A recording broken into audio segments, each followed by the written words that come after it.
Hello again, everyone. Welcome back to the Save the Rhino Film Club. Really hope that you enjoyed watching the film as much as I did. We have a Q&A section now. We've got Dirk from HIP, Section Ranger, and we have Ronit, the producer of the film. Just now, they've been having a good chat about the Wilderness Trail, and it's been great for you guys to hear it. But we've met Ronit before, so let's say hi to Dirk. Hi Dirk, thanks for joining us. You look like you're in a very interesting location. Hi everyone, yes, I'm sitting in a vehicle at the moment up a hill, but managed to get some signal and a bit of light, so here I am, ready to answer questions. The levels you have to go to quite literally. So we can get started if you guys don't mind. We have a few questions already. The first one to Ronit is from Frederick in the Netherlands. The question is, why did you want the film to focus on women and their connection with nature? Oh, that's a great question. I said in the introduction that I wanted to make a film about Dr. Ian Player and his friend Baba Makubu Ntombela, and this didn't come to fruition. And I decided to go with my vision to do a film in Hluhluwe-iMfolozi, a film that will highlight the rhino issue, the mining issue, and also our connection to nature. And when I thought, okay, how am I going to tell this story? I had in my mind something that Dr. Player told me many times. He was talking about, for some people it will sound a bit spiritual, but he was talking about the rise of the goddess. He was talking about women and the role of women in the world and the importance of the voice of women that sometimes is unheard. So I thought it would be wonderful to show and tell the story of the wilderness through women's voices. And there is obviously a little bit of an overlap. We all use the term Mother Earth, Mother Nature. So it's the mother, the woman, and the young women going to nature, and this connection that's, natural connection between them. So, and it worked really well. And I also wanted the guides, the wilderness guides, to be all women. But there are very few women wilderness guides. So in the film you saw Hluhluwe-iMfolozi. She's a wilderness guide, and she was more like the mentor to the young women in the film. And you saw Janet. She's also a qualified wilderness guide with the Wilderness Leadership School. And we have Zondi, another, not a woman, but another wonderful guide. And another thing that we wanted to show in the film was what's happening to nature, the exploitation of nature. You saw the mine. The mining actually is getting much worse every day. And what's happening to women, and it's quite similar. There is a lot of abuse and exploitation, not just in the global south, it's everywhere. And sometimes we think, oh, it's fine, we don't necessarily see it or feel it in our lives all the time. But you saw the young women in the film, they all spoke about some sort of traumatic event that they had because they're women.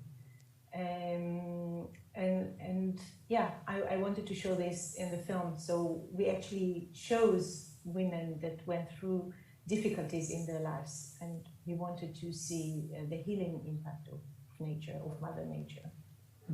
So to you, Dirk, in our pre-chat just now, you mentioned that you've been on the trail yourself, and that connection to nature is what sent you in a direction that you've been in. You mentioned about Ian Blair also. Can you touch on that and your experiences of doing a similar journey? When I was a youngster, I was from about maybe 10, 11, but I think even younger. I've always wanted to be a game ranger, someone out in the field, out in the bush and stuff. And I used to volunteer all over the place, like rehabilitation centers. I used to go and work at game parks and stuff. I was still young, but I wanted that exposure. And I was invited, I think it was in 1994, if I'm not mistaken. I was 15, turning 16, on a Wilderness Leadership School primitive trail, which is exactly what we see in this footage. So when I watched this documentary, it brought back a lot of memories. I think when you're 15, 16 years old, you're at a very impressionable age. And I knew what I wanted to do, but after I did this trail, I knew exactly what I was going to do. And I think it also opened to me saying similar kind of feelings that those ladies all went through. Obviously, in my case, maybe not as severe and issues that they had to deal with, but for me, it was a different experience, as with everyone that goes into the wilderness. And I felt that this is what I was. This is what my calling was going to be, and this is the way I was going to go. So I can relate, being in that situation as one of those people on the wilderness trails back then. What a great impact it does have, being one with nature, walking in the bush is a big five, knowing that there's danger out there, but knowing as well that you're at peace, no cell phones, no radios, you're basically in the bush. So it definitely has a very spiritual feeling being one of those trails. And how often in your current job do you experience the wilderness trails, or the people working there, or the people on the trails? Okay, so myself, I don't experience wilderness trails per se. I'm more to do with the law enforcement and the actual management of sections. Wilderness trails, there are obviously dedicated rangers that take wilderness trails. There's obviously the Wilderness Leadership School, and Isabella Case and Wildlife also has their trails. So they do that quite often every day. I have obviously done work in the wilderness, in my own section as well. There's some areas I call the wilderness, although it's not exactly a wilderness area. There are some other beautiful areas in the park. So I do interact with it a lot. I also, obviously with the law enforcement issues that I'm sure we'll touch on, also fly a light aircraft over that wilderness area. So although I don't always see it from the ground, I do see it from the air. And so it has a special place in my heart as well. And a question for you, Ronit, is have you kept in touch with the people who made the journey? What happened next for them? Did they take steps like Dirk into guiding and being part of the environment, meeting rhinos, being in the wilderness? Okay, so the film is a social impact film, and parallel and very connected to the film project, I started a social impact project from the very early days, even before the idea for the film was conceived. And when I decided to make the film about women and tell the story of women, I also said that I would like those women to get something beyond just being in the film and telling their story.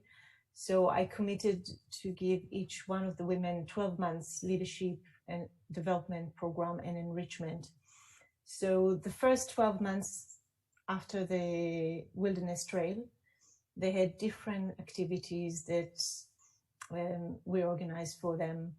The Wilderness Trail was the first activity, and then 3 months later, we met again with the 5 women in a different setting, just below the Drakensberg Mountains.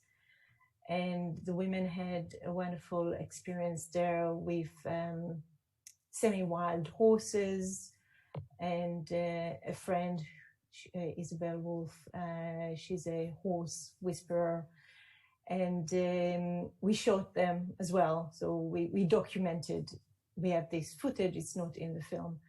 And I also organized different opportunities, public speaking opportunities, and meeting people from different walks of life. So they had, for example, breakfast in Durban with a businessman, a local businessman, who told them, just gave them his worldview and ideas, different job opportunities that came up.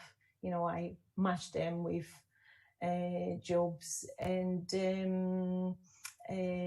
invited them to participate in different environmental conferences. So it was all in KwaZulu-Natal. And another important thing was when we had screenings, and we still have screenings, but particularly in the first year, when we had screenings in their area, I made sure that they will be invited and have the opportunity to talk about their personal experience in front of the audience. So it was valuable for the audience, but also very valuable for the women. And I remember how in the first time when they spoke in front of a big crowd, this was in Durban, a few weeks after the Wilderness Trail, and they were very shy. And then a year later, when we premiered the film in Durban at the Durban Film Festival, it was amazing to see the difference just in 1 year, their confidence and how they, freely spoke in front of the audience. And yes, I'm in touch with them. They all have WhatsApp or Facebook, and we communicate from time to time. Obviously, the contact now is not that regular, less than it was in the first year. The film, we completed it in January 2018, so it's quite a long time. One of them had another baby,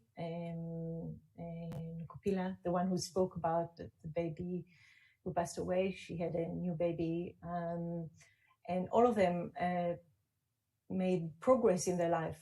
I cannot say that they're not struggling still. They are. But the Wilderness Trail is a life-changing experience.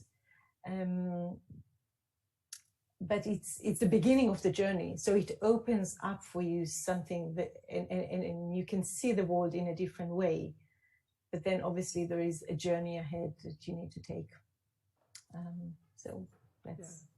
Did I answer both questions? Yeah. So I guess looking at the journey ahead for us all, why we're here tonight is because we can't do physical events because of COVID-19. So this one's to Dirk, and it's what is the impact to you and your work and people like the wilderness guides and the trail walks right now? But in terms of the impact of COVID-19. Yeah, that's correct. The impact that we're experiencing at the moment. Okay, so basically with COVID-19, as you will know, with South Africa, we went under lockdown at the end of March. The reserve was locked down a couple of days before the actual governmental lockdown for specific reasons. At that stage, all tourists were given the opportunity, to leave the park, and obviously our lodges and our camp facilities were all closed down. Obviously, this had an impact on our trails, so no longer could any form of trails happen during this period. Also, a huge impact on staff in the reserve, because during the lockdown, no staff could leave the reserve. Now, talking on a law enforcement side of things, being essential workers, we obviously had to carry on with our work. We weren't we weren't under lockdown ourselves per se, although we were kind of locked down inside the park. So basically meant that staff couldn't take time off. They could keep working as per norm. And initially it wasn't too much of an issue, but as the weeks went by, obviously became more and more of a strain to staff having to continue working and not having time off, and not being allowed, not even allowing them to be able to take a break, because they take a break and an upsurge in poaching, the poachers don't take breaks, kind of thing. So it definitely had a huge impact. It impacted staff not being able to visit their families, not being able to even go and buy food at the shops necessarily for the first few weeks, under strict, only later on with strict supervising with vehicles taking them through, having to quickly learn that this is a new phase we're going through. We have to start taking precautions. I think our organization was very quick in implementing safety mechanisms for the staff, with personal protective equipment like face masks and hand sanitizer, and I think it was also well drilled into the staff, so they were made well aware of it. But of course, as time went by, there was a lot of strain, and there was no tourists coming into the park as well. You must understand what a big financial strain it was on the park, but not only to the park, to the rest of the areas around these parks, because they all rely on that tourism money that comes in. And with the COVID-19 lockdown, that's basically ground to a halt. I think things are starting to open up now as we go into lower levels of COVID, but it definitely has had a huge impact.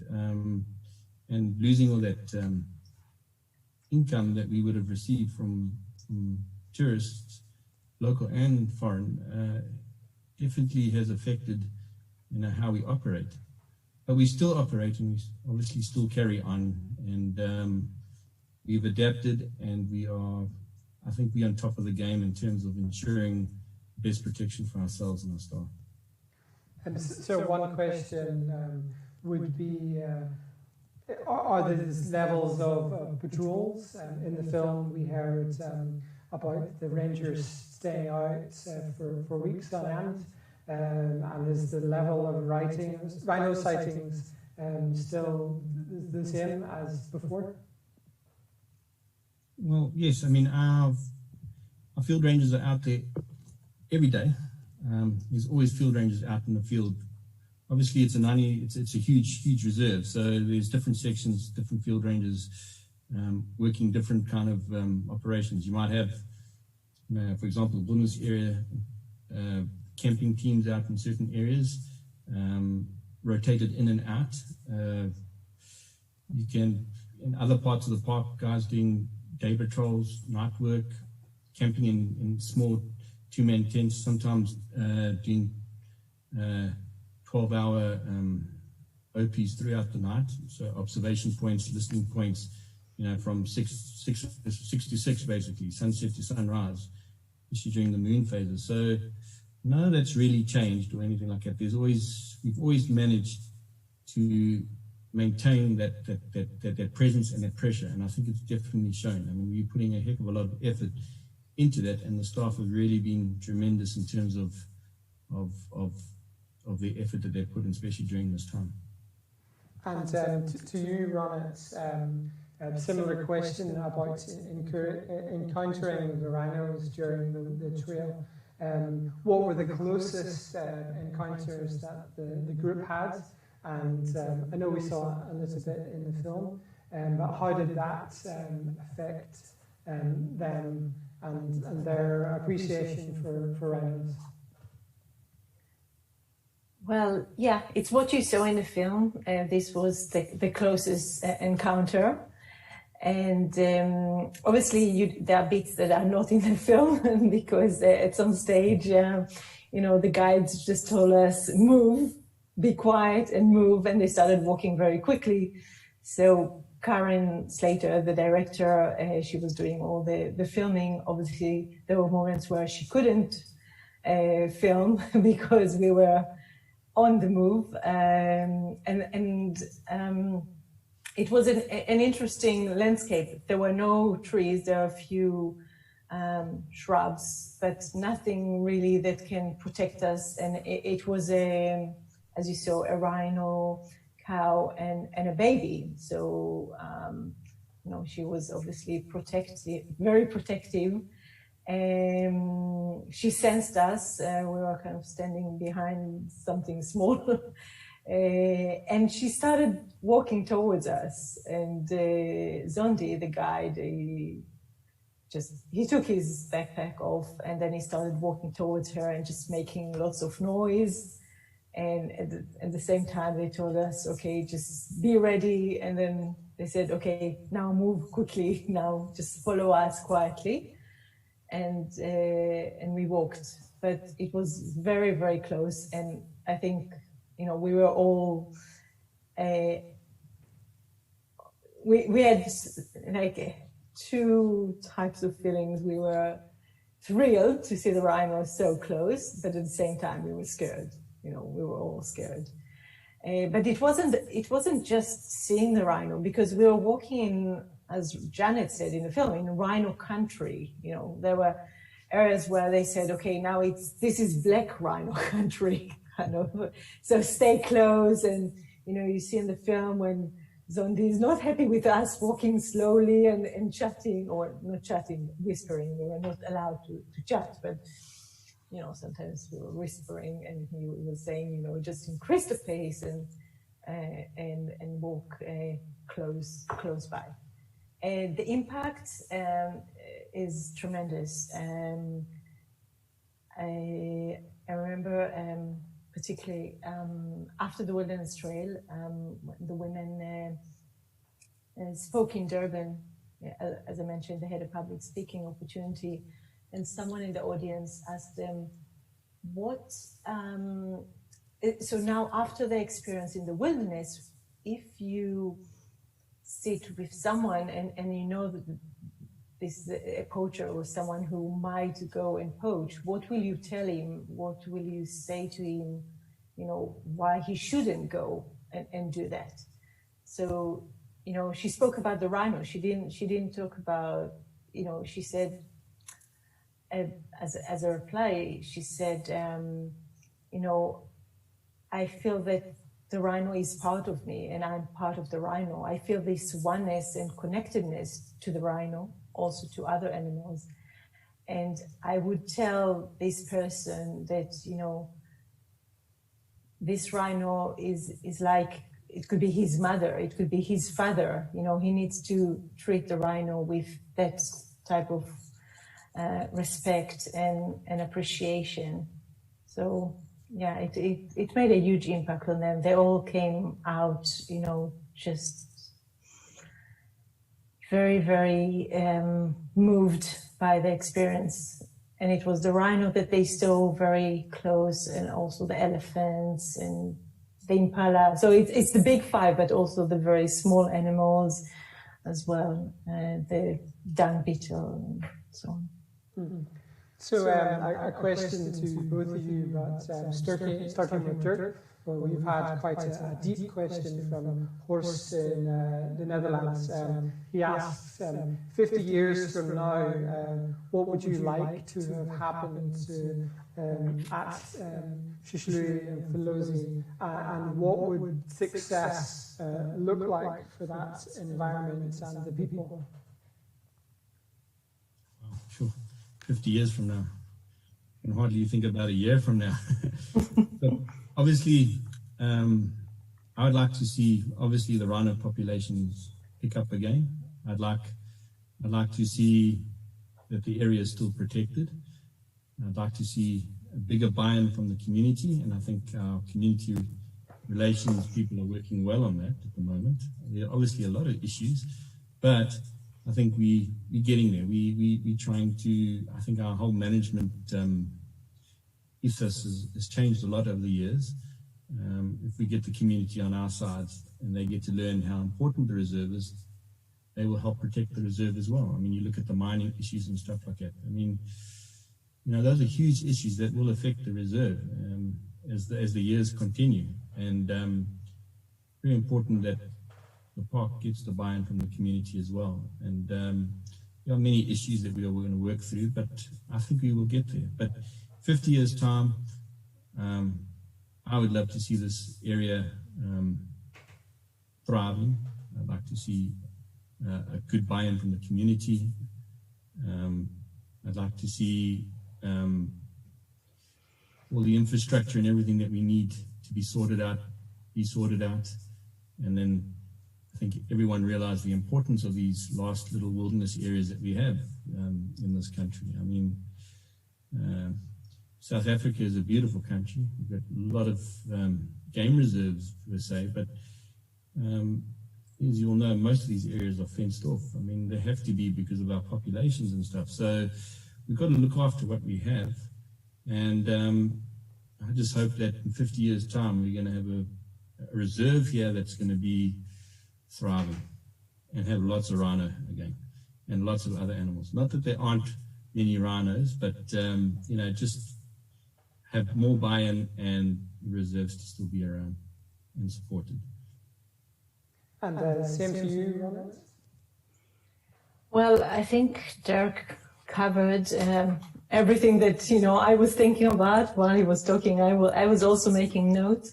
I think community engagement is key. It's key for the livelihood of the community and for conservation. One of the goals of making the film was to try and help the efforts to save the rhino in Hluhluwe-iMfolozi. And my idea was to take the film to the rural communities around Heap and to show it to young people. As Dirk mentioned, the fences. So many young people, or actually most young people in South Africa, I think, cannot even go to the parks, even to the national parks, because it's the cost of getting there and entering the park, and whether it's a wilderness trail, it is quite expensive to do. So it's more for the privileged people who can afford it. But for young people to go into the park and see what's there, that's really important. So I hope, more of this will happen over the years, more organization or more opportunities. I actually think that everyone who goes on a wilderness trail should sponsor someone from the community to go as well. I mean, we did it. I did it on a previous trail before the film, but I think it should be like a condition. You want to go on a wilderness trail, you need to sponsor someone from the community to go as well. Another thing Dirk mentioned, the mining. So what I would love to see in the future, and I know it's very difficult, I'm sitting in London and saying, but you asked me what I would like to see, so that's my vision. So no more mining, no more open cast coal mining. There are so many renewable opportunities. I think South Africa can go in the renewable direction, but I know the majority of energy in South Africa is still from coal mining. But open cast coal mining, it's even worse than just coal mining. And you saw a little bit of it in the film. It affects the community, it affects the wildlife. So even the rhinos that Dirk and his teams are trying to save from the poaching, there is this hidden killer, I would say. I mean, the impact of the pollution, the air pollution, the water pollution, the noise pollution. Again, in the film, Andila asked Janet around the campfire, the noise that you hear at night. And sadly, this wilderness, sorry, I'm getting very excited and maybe going in other direction, but the wilderness area is wilderness. It was created to be an area where you can only walk. You cannot go you cannot do a safari, drive in. You can only walk in the way that you saw in the film. And now, sadly, because of the mine, in the wilderness area, during nighttime, you hear the blast and you see the lights from the trucks, the mining trucks. And the mining is expanding, and without control. Even the buffer zone that used to be between the mine and now the mining is encroaching and it's going, and there are plans for more mines in the southern border of the wilderness area and so on. So I would like to see the mine, I'm not saying that the mining company should now close down and go. Obviously, it's not practical, but move in a new direction. And another important thing is have a dialogue with the community. That's at the moment there are lots of conflicts. It's very violent and very difficult for the communities and for everyone's working in that area. I'm sure also difficult for the mining company. What I would love to see is I would like to see mining executives and community people and wilderness guides going together on a wilderness trail, sitting together around the campfire and having this experience that, Dirk had as a 15-year-old boy and the women had in the film and I had as a much older woman. But this experience can bring people together. So that's my vision. More people doing those trails and experiencing nature as in the days of creation and reconnecting to nature, reconnecting to themselves, reconnecting to each other. Those are all the benefits that one can get from this wilderness experience. That's fantastic answers. And if that trip does happen, tell me where I can buy a ticket. I'd love to join. So we're going to wrap up now, and I just asked you to briefly to answer two questions that have been sent in. The first is, can we save the rhino? And the second is, what message do you want the viewers to have, and how can they support both sides of this cause more? So start with you, Ronit. So can we save the rhino? Absolutely, we can save the rhino. That's, I cannot even say something else. Yes, the situation might be, a calamity, catastrophic. Hopefully, things are improving a little bit, but we can definitely save the rhino. You didn't ask how, but I'm not answering because we don't have time. But I have the ideas, but I'm sure Dirk also have the ideas. It's a complex thing, and there are many, many different things. But I think the community is actually key here, community and education. The other question is what message and how to support. So I think the messages, we already said the messages, or I already said what the wilderness is. I think the benefits, the value of wild nature to our well-being.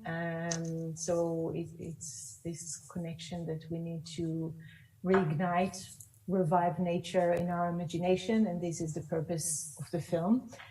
And how to support, so there are a few ways if you would like to support the Sisters of the Wilderness social impact project. So you can go on our website and learn more about the project. You can buy our DVD. This is all eco-friendly, except the discs. They still don't make discs that are eco-friendly. Please share. Go on our social media, Facebook, Twitter, Instagram. Please share if you enjoy the film. Just tell your friends. There are many platforms you can watch the films worldwide.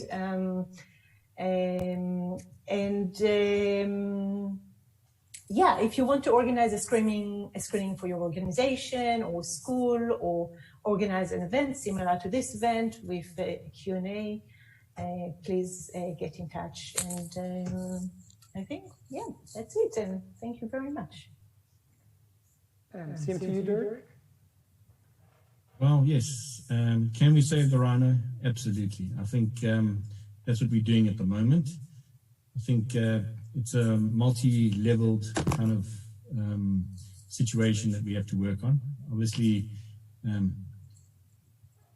I would say I represent the guys on the ground at the coalface, should we say? Or maybe that's a bad thing to say in this circumstance. But Yes, I mean, the guys on the ground are working hard every single day to stop, slow down, or disrupt rhino poaching activities. Obviously, the severity, we've never seen such severity in this park, I think, since its inception in terms of the rate of poaching that has been happening. Yes, we can save these rhinos, and we are trying our best. We need the support of many people from grounds level. I think this is something that has been taken up, obviously, politically. I mean, we do know that there is government support. I think it needs to even go higher than that to be able to deal with the markets overseas and to find ways to slow that down or stop that. Obviously, everyone will say, well, if you stop that, you'll stop everything else. Sure, but maybe that's not going to be stoppable. So everything needs to be working at the same time. If it universally above multinational kind of work to be able to stop it at that level, the trade, illegal trade, stopping the middlemen and working on the ground to be able to stop, poaching, inside the park itself. Communities are always important to be involved, to be able to share with us and assist us in protecting South Africa's animals, because basically that's what these animals are. So yes, we can save the rhino. What is the second point? It was. I think that was both the points fairly covered. Okay, in terms of support, how can you support? I mean, I'm going to basically talk about us guys on the at ground level. Obviously, to be able to do our job, we need to have all the equipment that we require to be able to combat, poachers. So, Save the Rhino International has been helping us greatly in terms of helping with equipment. Running costs. Forget that our field rangers live in small accommodation units, and we need to be able to, support, giving them better facilities when they come back from their patrols and stuff like that, so that they have what they need. Our organization does what it can, but we do need that extra help. And I think, when we're talking at the grounds level kind of thing, Save the Rhino and others as well have come to the have come and assisted. I mean, we not only equipment but other infrastructure as well. We've got peace parks that are helping with technology for detection. We've got, as I said, Save the Rhino already helping with equipment, day-to-day kind of work, and other people that are seeing that, we need that kind of assistance. So talking on a grounds level kind of thing like that, we do need that support, and every contribution does help, and it is required, and we do appreciate it. And I would like to thank everyone that has been helping, because without that assistance, it would have made our jobs extremely difficult. So, yeah, thanks for that. Well, thank you both for taking your time to be with us and our supporters tonight. Thank you particularly to Ronit to allowing us to show the film, and Dirk, to you to finding some connectivity, using a torch to light yourself while no, it's all good. So thank you again, and I hope everyone at home enjoyed themselves, had a great time. Cheery bye. Thank you, David, and Save the Rhino International for organizing the event. Thank you, everyone. Thanks. Thank you, Dirk, for the work you do. No worries. Thank you. Nice. Say hi to everyone. Will do. The park and to the rhinos. Will do. Okay.